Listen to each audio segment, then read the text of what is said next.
and welcome to Mission Alive again. I have been thinking over the past few days, while I've been thinking of the death of these great women that served in Papua New Guinea, how did we ever get to Papua New Guinea? Of course, it was because that was what Father Chevalier founded us for. He founded us to be a congregation of women who would work beside the missionaries of the Sacred Heart into any mission land that they went to. So, when the missionaries of the Sacred Heart accepted from the Pope the request to go to Papua New Guinea, it was the daughters who went with them. So, in 1884, they left France, 5 young women who had just made their first profession. They were so young, inexperienced, not knowing to what or where they were going. They were in France, a civilized country, one of the best and highest civilizations in Europe at the time, Paris, the great city of the world. And here were these women leaving France forever.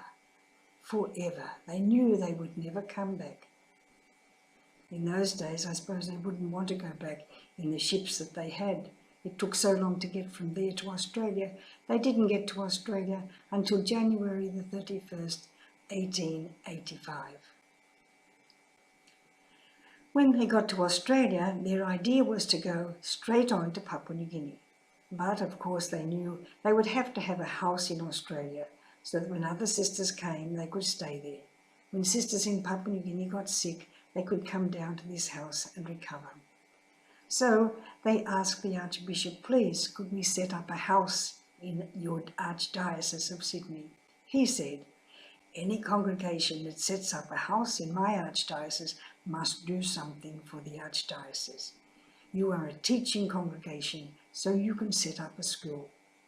That certainly startled them because it meant that they couldn't go on to Papua New Guinea as they were. Those 5 sisters, Madeleine, Claire, Marie-Paul, Xavier, and who was the third? Marie-Claire, Madeleine, don't forget Madeleine. She was a very bright one, Madeleine. So the 5 of them, who was going to stay? Of course it had to be Sister Xavier because she could speak English and she was a trained teacher. She'd been trained in Ireland where she came from before she had become a sister.